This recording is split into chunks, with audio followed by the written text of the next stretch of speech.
3, 2, set, hit, hit! I'm John Lynch. I'm the Director of Sports Performance at the University of Maine. I've been here for going on 5 years now, and first came in as an assistant strength and conditioning coach for basketball and assisted with football. Worked with baseball, softball, track and field, and cross country.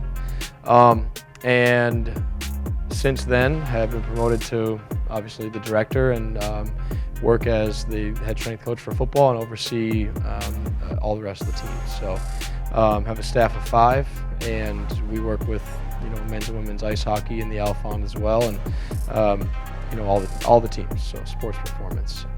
I played football growing up, and I played baseball in high school, not in college, but I did play football in college, and that was kind of my go-to sport, I guess. And playing, got to a point where training was a little bit more exciting to me than actually playing football. And so it was kind of about that point when I knew that I want to be a strength and conditioning coach. And I didn't even know the job existed at first. And I was in my bachelor's degree is in health fitness, actually, and I graduated from Westfield State University. It's a Division III school. But I was training for football, and I was taking these classes in really just general physiology and anatomy and those types of things, and human performance, I guess. And I had a professor who was talking about being a strength and conditioning coach. And I was like, wait a minute, that's a real job? I didn't know that was a job, because I didn't play in Division I level, and I hadn't really been exposed to it.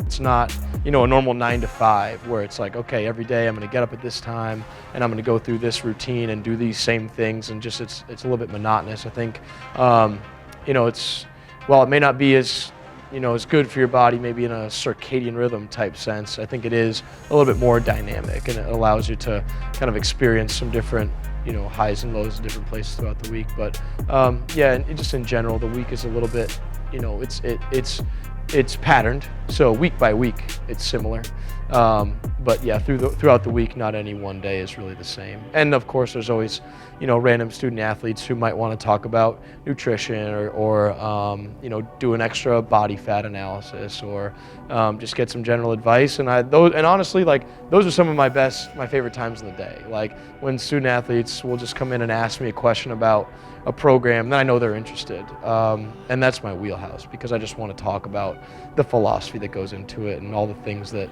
we think about when we put certain exercises and rep schemes together. So yeah, more or less that's a day. Yeah.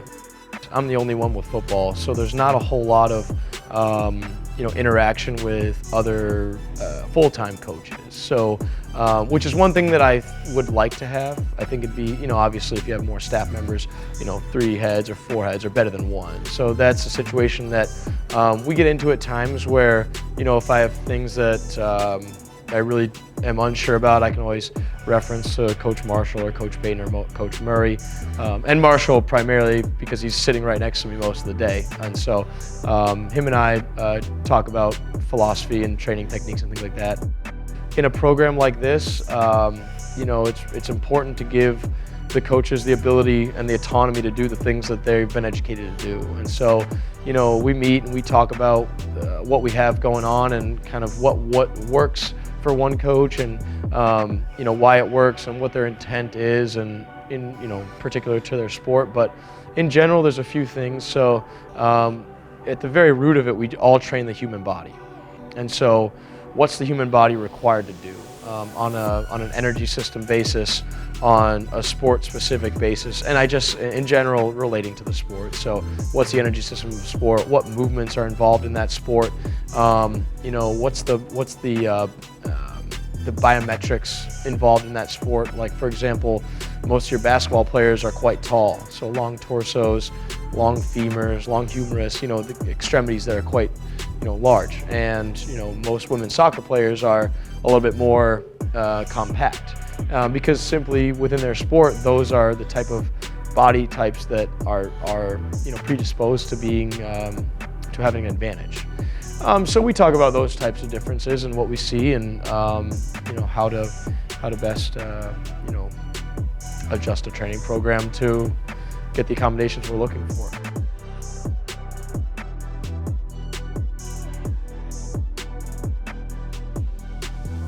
I think the most rewarding part of my job is being able to provide a philosophical outlook to athletes and really get people to understand that the only thing that matters is where they are today. The only thing that matters is what they're going to do with the opportunity they have. And I think when people can grasp onto that and say, you know what, it doesn't matter that I wasn't recruited to a Power 5 school. It doesn't matter that this was my only offer, and so that's why I'm here. What does matter is when you get here and you realize that the family that we have, the bond that we have, the adversity that we all have, because everybody at this university has been in a corner, has been backed into a corner at some point. And you know, those are the things that kind of bring out your true colors. And so for me to be able to, you know, talk to our athletes and be on the same page with them, you know, in those regards and say, hey man, this is what we're looking for today. But don't forget about these other things. Like we're in a workout right now. One of the things we've been saying is, what's your why? Why'd you walk in this door today? Why'd you walk in? Why are you wearing that logo? You know, and understand that, you know, when you do wear it, that your body's on a lease. Your body's on a lease to that program for 4 or 5 years, you know, and the decisions you make don't just affect you.